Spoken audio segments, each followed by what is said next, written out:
Coming up on Fulton Today, state and county leaders sound the alarm, warning the public to remain vigilant during this pandemic as the COVID-19 cases continue to rise. Fulton CEO is back with details on the county's emphasis on testing. The historic partnership with the Atlanta Hawks has county and election officials promising a better voting experience for early voting that begins in just days. And the library goes curbside. We'll explain. Those stories and a look at how seniors are staying digitally engaged on this edition of Fulton Today, starting right now.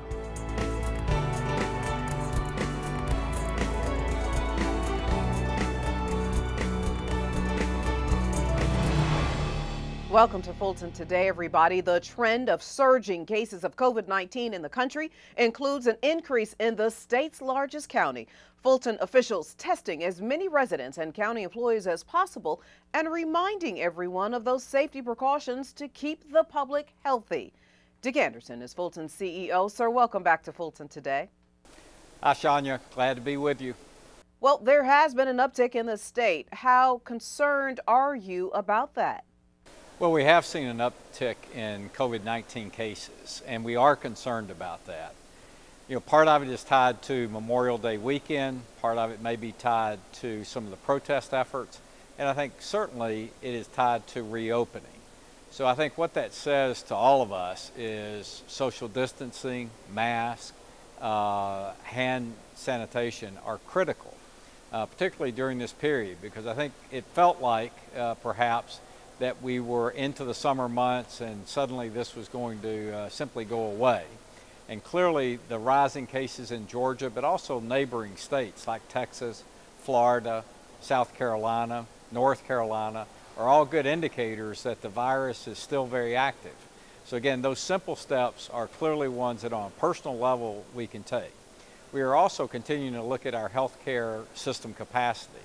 The good news there is we still look like we have ample capacity, both in terms of bed, ICU units, and ventilators. But notwithstanding that, the virus has not gone away and the case rise is concerning at this point in time.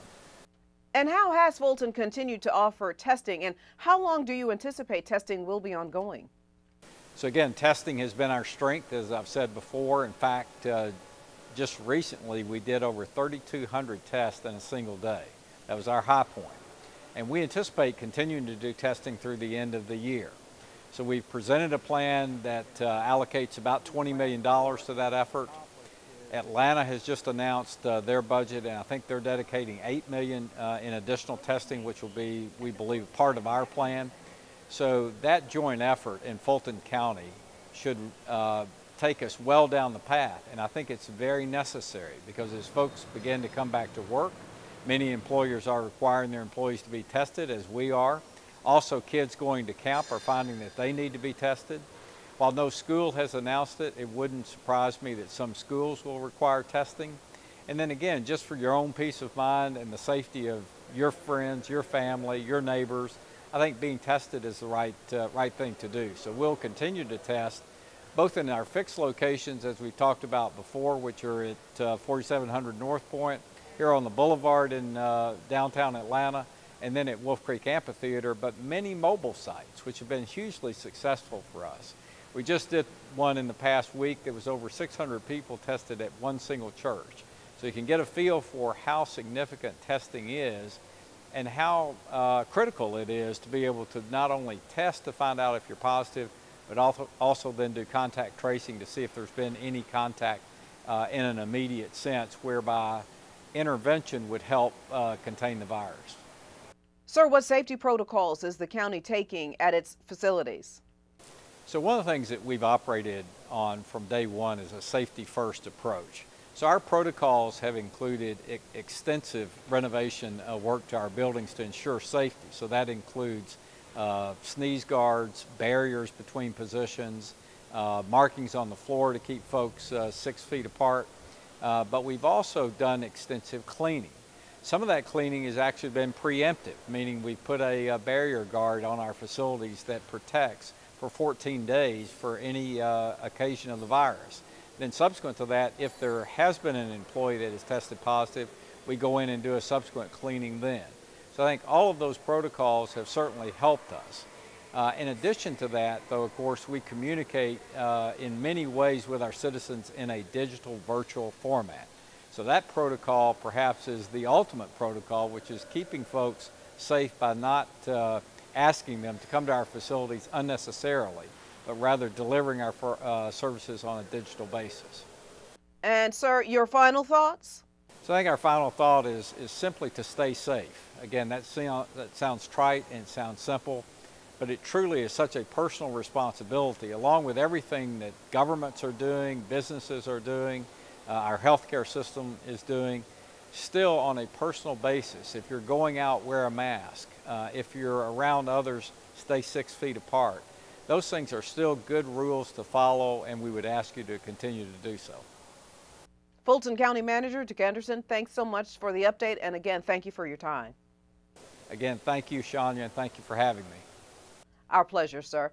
Now, to get a list of Fulton's Board of Health testing sites, visit the county's website and social platforms. And still to come on Fulton Today, the safety protocols planned for the epic election partnership with the Atlanta Hawks. Stay with us.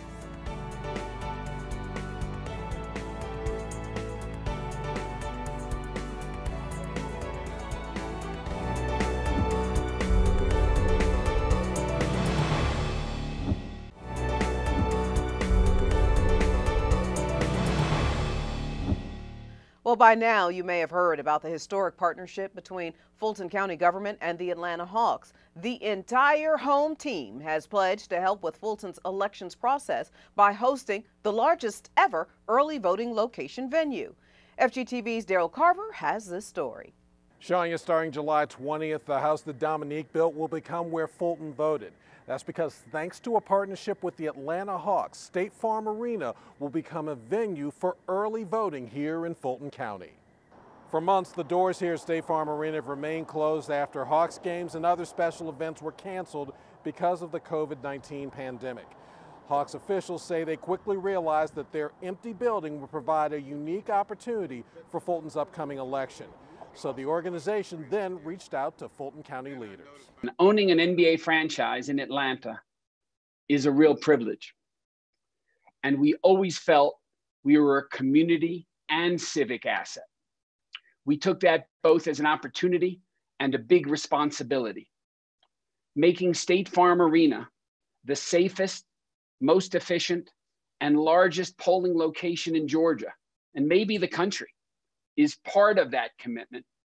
And we believe this is good for Atlanta, good for Fulton County, good for Georgia, really good for the country. During a virtual press conference announcing the partnership, it was clear that everyone was focused on one thing, giving people the right to vote in a safe environment.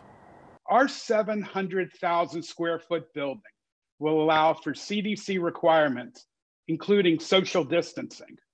We'll also feature the top technology in the NBA. For the last 3 seasons in a row, we've been voted the #1 arena in the NBA. And as Tony said, our fully trained staff of Hawks employees will become poll workers, assisting voters with every need they have.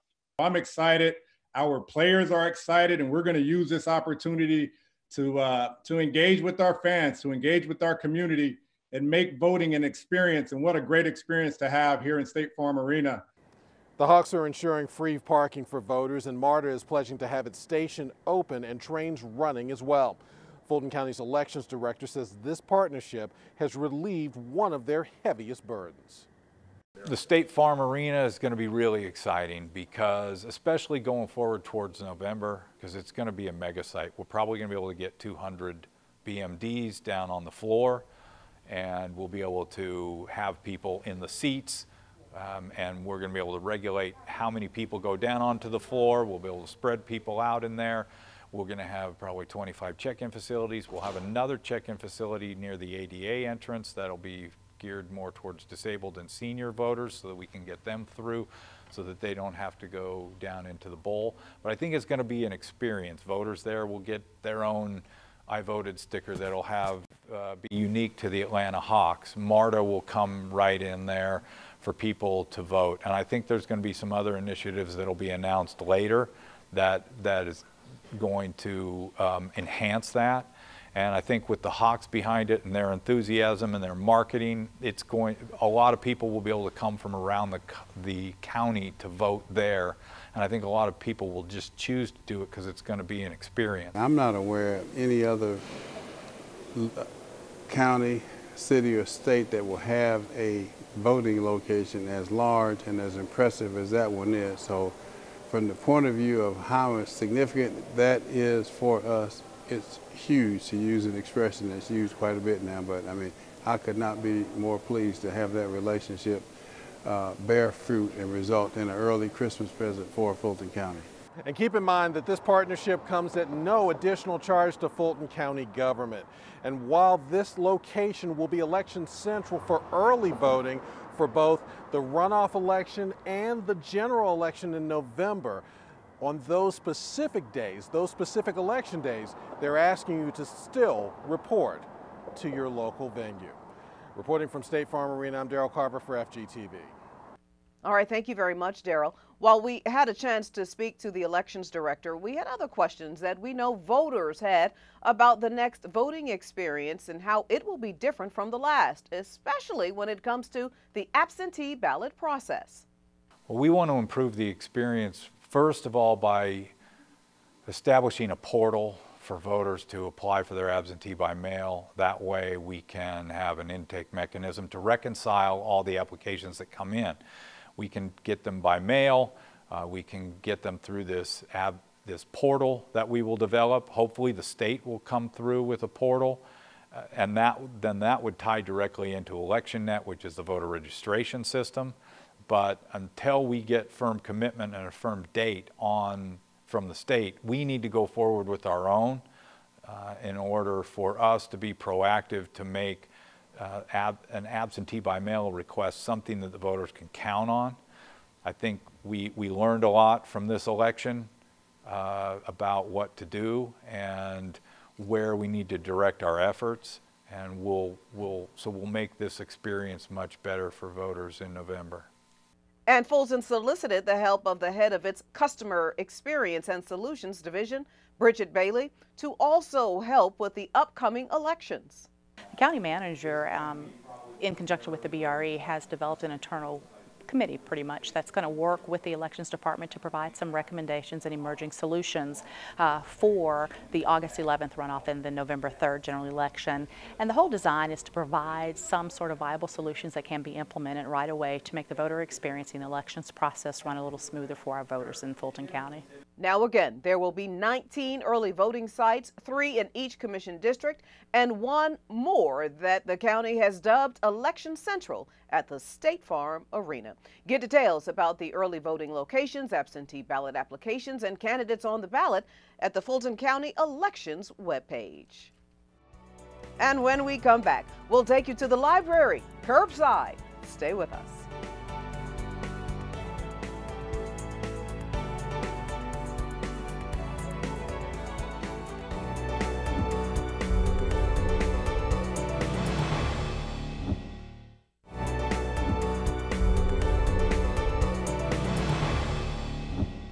The Fulton County Library System is now open, but it's open for curbside pickup. So what exactly does that mean? The system's public relations director, Claudia Strange, is here with that answer. So Claudia, explain curbside pickup. Sure. Curbside pickup is now up and running at our libraries. As of July 1st, we are having people come back to the library with just services at curbside, as well as the opportunity to return books that some have been holding, for 3+ months now, and get those books returned, maybe have the opportunity to get some more on hold and pick them up here. And it's really, really simple. We have folks pull up to an assigned parking spot. We have them all labeled in the parking lot. You call a phone number, which is right there at the spot. Somebody from the library takes your name, comes out to your car, and delivers your books to you. But curbside pickup is available at most of our county branches. As many people know, a lot of our branches were under construction when COVID-19 caused the closure of our branches, and they remain that way. Some were able to come online while we were closed, so we have a total of 26 branches out of our 34 open right now. And if you don't want to drive up, you can also walk up. We have a walk-up table available as well. Strict social distancing guidelines are being enforced at the walk-up, so we want you to keep 6 feet away from the table, wear a mask. Our staff is doing the same, and you can also pick up your books that way, and of course you can return your books. What a great idea. Thank you so much, Claudia. Now, for updates on the curbside services, visit fulcolibrary.org/curbside. And finally, just like many of us, our seniors have been forced to do more things virtually during this pandemic. And for some of them, it's their first time for them ever having to use a computer or a smartphone or any other kind of technology. Ladisa Onilagu is the director of Fulton Senior Services Department. Ladisa, it's good to see you. It's great to see you. Thank you for having me today.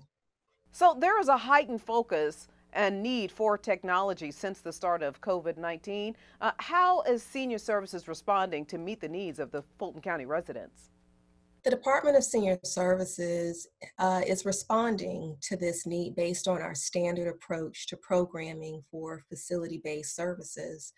Before COVID, our instructors offered classes to seniors either in the neighborhood senior facility through our contractors or multi-purpose locations that teach seniors how to navigate the web safely, how to use computers, their smart devices. Since COVID, technology is playing an even greater role. So we've had an opportunity to convert a lot of our direct services and inline classes to an online platform. We've also enhanced the Fulton County Department of Senior Services website, and we've created a YouTube channel so seniors can access information through that platform. And Ladisa, what role does Senior Services play in bridging the technology divide with Fulton County citizens? Our department plays a few roles. One of them is being very aware of the landscape. It is very important for viewers to understand and know that all seniors still do not have access to the internet. So through our wellness checks that our social services coordinators make to senior residents living in Fulton County, we ask a question: do you have access to the internet? This helps us to determine exactly where the gaps are throughout the county. And then our second role is to bridge partnerships with for-profit, non-for-profit companies and organizations that are interested in meeting this need in the lives of seniors. Our other role, of course, is to continue providing information and instruction in a user-friendly format that's easily accessible to seniors. Technology is increasing at a very rapid pace, and our role is to make sure that the digital divide does not equally increase at that same rate. And so now that we have a new normal, what do you see as the future of senior services and the technological impact on services and programs? The future is presenting amazing possibilities for services, and the technology impact is exciting. If you consider the passive technology that already exists, such as sensors or cameras that can be installed in a senior's home, where it supports monitoring of that senior without them having to manipulate it as much, or wearable or active technology that supports a senior when they fall. I consider our home repair program and the limitless options that we have to support fall prevention, to make sure the home is safe. You can also consider our in-home services as well, and the ways that technology can support our contractors in providing their services in a more efficient, safe manner. So the excitement around technology is great, and the Department of Senior Services will continue to use it and expand our capacity to bring it more to the seniors to help them safely age in place. And Ladisa, wrap it on up for us. You got any closing thoughts? I do. For more information about our programs and services, I invite your viewers to visit us online at fultoncountyga.gov and click on Senior Services. They may also email us at seniorservices@fultoncountyga.gov.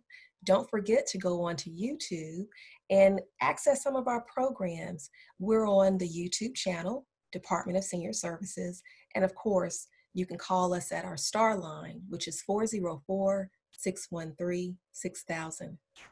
Well, good for you all for exposing our seniors to more technology. Ladisa, thank you so much for your time. Thank you for having me today. Now, once again, you can get details of all of the Senior Services virtual and digital offerings by visiting their webpage on the county's website or by calling, of course, the Star line. And before we go, our reminder that FGTV wants to connect with you online. Be sure to follow us on Facebook, Twitter, and Instagram, and you can check us out on our YouTube channel, so do us a favor and subscribe. Well, that does it for this edition of Fulton Today. Thank you so much for watching. Join us each week for news around and about Fulton County.